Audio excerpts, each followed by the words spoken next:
تقریر نہیں کام۔ قائد اعظم کی شخصیت کے بارے میں دلچسپ اور سبق آموز واقعات ہم آپ کی خدمت میں بے شمار کتابوں اور اخبارات اور رسائل کے مستند مواد سے چن کر پیش کر رہے ہیں۔ ایک دلچسپ واقعہ جناب ممتاز حسن نے لکھا ہے جو قائد کے اپنے اصولوں پر ایمان کی حد تک یقین کے بارے میں ہے۔ قائد جو دیانت اور روحانی پاکیزگی اپنے ساتھ لائے تھے وہ صدیوں میں پیدا نہیں ہوتی۔ تقسیم سے پہلے مختلف فرقوں اور گروہوں کی شرپسندی اور فساد کی خبریں آنے لگیں تو کچھ لوگوں نے جا کر عرض کی کہ مسلمانوں کو بھی ان کے مخالفین کی طرح ہتھیاروں اور گولہ بارود سے مسلح رہنا چاہیے اور اس سلسلے میں قائد اعظم کو اقدام کرنا چاہیے، لہٰذا مسلمان اسلحے کے لیے چندہ جمع کریں۔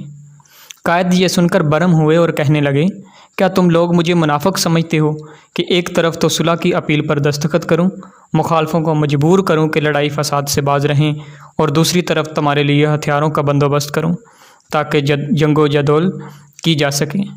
میں ہرگز کسی ایسی تحریک کی حمایت نہیں کر سکتا، خواہ وہ مسلمانوں کی طرف سے ہو یا غیر مسلموں کی طرف سے۔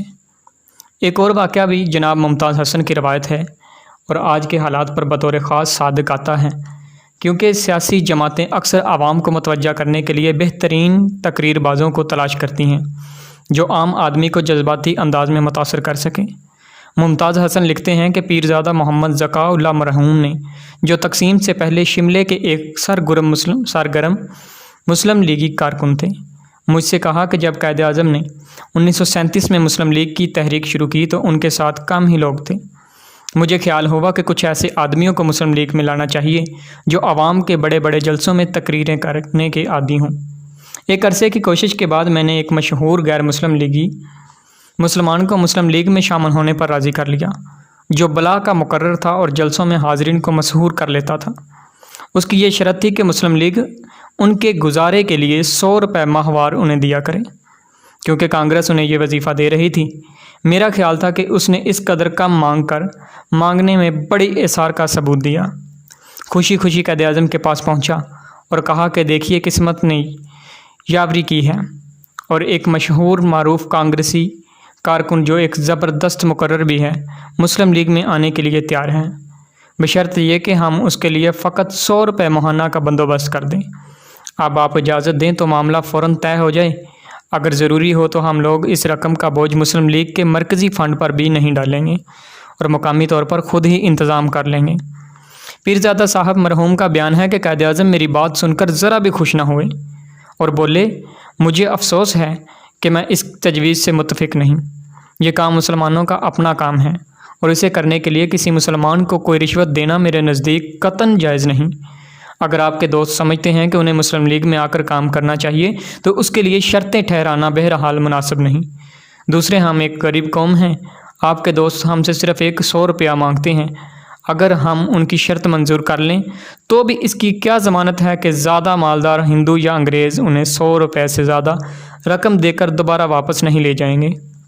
تم ان کے پاس جاؤ اور کہو کہ وہ آ کر ہم میں شامل ہو جائیں، ہم دل و جان سے ان کا استقبال کریں گے، جو رکھی سکھی میسر ہے اس میں وہ بھی ہمارے حصے دار ہوں گے۔ لیکن اگر وہ پیشگی کی کوئی شرط عائد کرنا چاہتے ہیں اور اپنی تقریر کرنے کی صلاحیت کو بیچنا چاہتے ہیں تو بہتر ہوگا کہ جہاں ہیں وہیں رہیں یا کوئی اور گاہک تلاش کریں، ہمیں ان کی ضرورت نہیں۔ ممتاز حسن کی یادداشتوں کے بعد ایک واقعہ کتاب نقوش قائد اعظم سے پیش ہے جو قائد اعظم نے خود سنایا۔ انہوں نے کہا کہ ایک دفعہ کا ذکر ہے، میں ایک بڑے سیٹھ کے ہاں مہمان تھا۔ صبح کو رخصت کے وقت میں نے بوڑھے ملازم کو کچھ نقدی دینا چاہی تو بوڑھے نے واپس کر دی۔ میں نے اس خیال سے بڑے آدمی کا ملازم ہے، شاید اس رقم کو اپنی پوزیشن سے کم سمجھتا ہے، رقم کو دگنا کر دیا، لیکن اس نے پھر واپس کر دی۔ انکار کی وجہ پوچھی تو بوڑھے کی آنکھوں میں آنسو آ گئے۔